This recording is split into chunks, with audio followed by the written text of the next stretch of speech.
બાપા શું શું કરતા હતા શું તમે યાર? તૈયાર થતો તો ચમ. વાહ, પાવડર વાવડર લગાઈને તૈયાર થતા હતા. લગન માંડ્યા છે મારા. અલ્યા પણ જીગલા સાંભળો, અત્યારે છે ને બધા નાઈ ધોઈને બહાર ભેગા થવાના છે. તમારે છે ને, તમે છે ને એક વાત કાન ખોલીને સાંભળી લો. બાપા સાંભળો ને યાર. જો લક્ષ્મી આ વધામણીનો સ્વીકાર નહીં કરવાની કે નહીં અમારે લગ્ન થવાના. તમારે કોઈ બી બાનું કાઢીને છે ને આ વધામણી મેવણા પાછી લઈ જવાની છે બસ. આપણા ફેમિલીમાં સૌથી ગરડું કોણ છે? સૌથી ગયડું તો હે ના, સૌથી ગયડા તો આપણે પેલા પાલનપુર વાળા બચ્ચું ભાઈ. બસ, તો તમારે છે ને બહાર જઈને રાડો નાખવાની છે કે પાલનપુર વાળા બચ્ચુભાઈ ગુજરી ગયા. બચ્ચુભાઈ ગુજરી ગયો ચાણા. એટલે આ બાપા એવું બોલવાનું છે ખાલી. એવું ના બોલાય દિયો. તને ખબર છે બચ્ચુભાઈ કોણ છે? આ તારી માં છે ને એના મામા થાય બચ્ચુભાઈ. એમને શું લે મારી નાખવા છે તાર? તો ને જીવતા બચારા. તો ગમે તેને મારી નાખો. બચ્ચુભાઈ, ગોપાલભાઈ, છગનભાઈ, એટલે જે હાથમાં આવે એને મારી નાખો.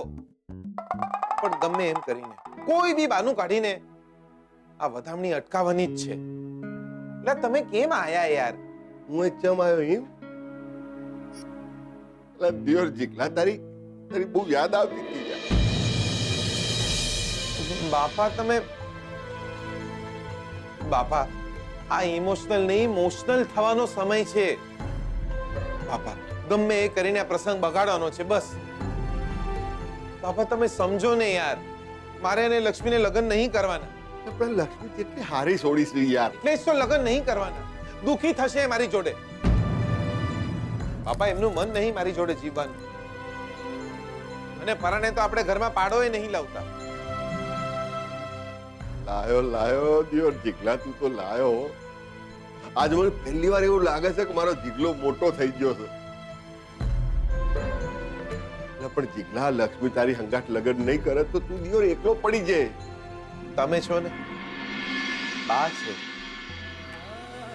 બાપા હું મેહોણા પાછો આવતો રહે. ત્યાં આપણે ખેતી કરીશું જોડે જોડે. જોડે જોડે પાડાને નવડાવીશું. પલ્લુના લગ્ન કરવાના છે, મોટી બેનના છોકરાઓ મોટા કરવાના છે, તમારી સેવા કરવાની છે. બહુ કામ છે લાઈફમાં યાર. એ જીગલા જો ભાઈ જો, હમણાંથી મને ના પડીને હવે પોતે ઇમોશનલ થઉં છું યાર. તું તો જબરું લઈ આવ હલાડું યાર. વધમણી પાછી હાલવાની. જો જીગલા, આ લક્ષ્મી તારા અહીંયા વસેલી છે બરોબર? દિયોર અમારા બધાના અહીંયા વસેલી છું. તો વધમણી પાછી હાલવા કોકે તો અહીંયા પથ્થર મેળવો પડે. કશો વાંધો નહીં બેટા. હું મારા અહીંયા પથ્થર મેલીશ બસ.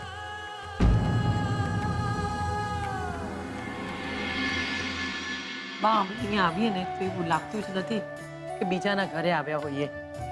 આપણે ક્યાં પારકા છીએ? અમારે મન તો શોધન અને જીગર એક જેવા જ છે. આ પ્રસંગ અમારો પણ તો છે. ભાઈ લક્ષ્મી અમારી દીકરી છે એટલે આ પ્રસંગ અમારો જ કહેવાય. લક્ષ્મીનું કન્યાદાન અમે કરવાના છીએ અને લગ્ન તો ધામધૂમથી લેવડાવીશું.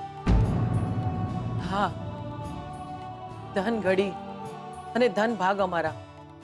અમને લક્ષ્મી જેવી છોડી મળી.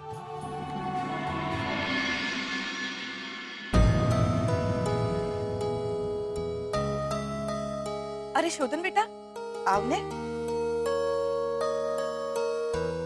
ક્યાં માં?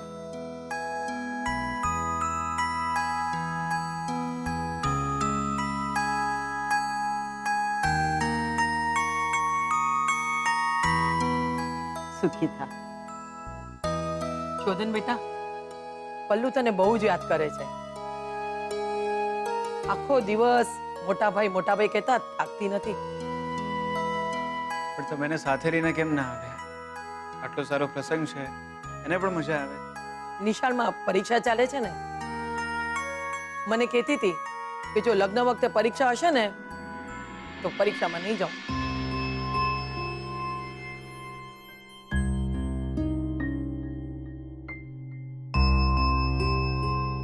અરે પટેલ, હા હા હા, આવો આવો પટેલ ભાઈ, હવે તો આપણે વેવાય બનીશું.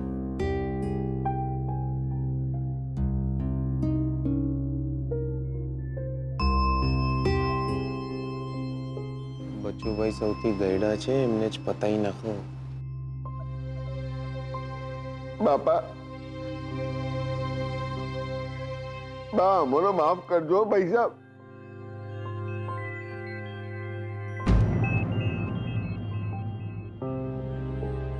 અમારે તમને પૂછ્યા કાચા બનાવ્યા ધમણી લઈને આવી તો જ્યાં પણ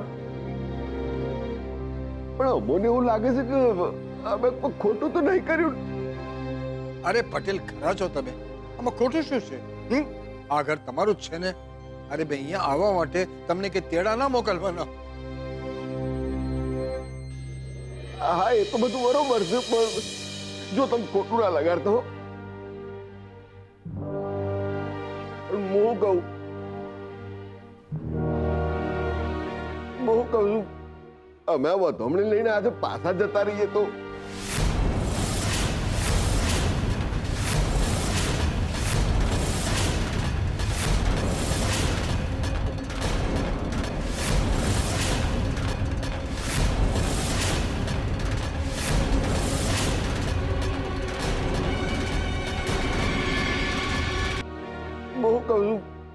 અમે આ વધમણી લઈને આજે પાછા જતા રહીએ તો.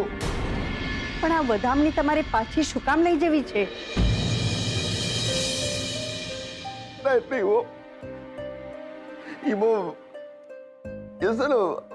વાત જાણે એવી છે ને, કેવી છે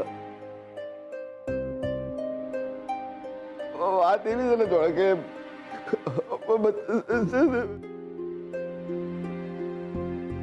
એટલે બાપાની ઈચ્છા એવી હતી કે એ થોડી વાર રહીને પાછા આવે તો. એમાં વાત એવી છે ને કે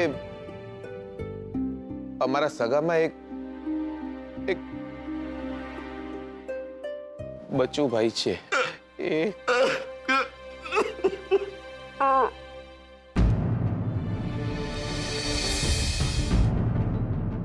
ના હો ના,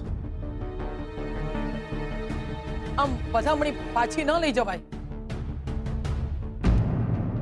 અપશકન થાય. હવે તો જટ લક્ષ્મી આવે ને વધામણીનો સ્વીકાર કરે, બસ.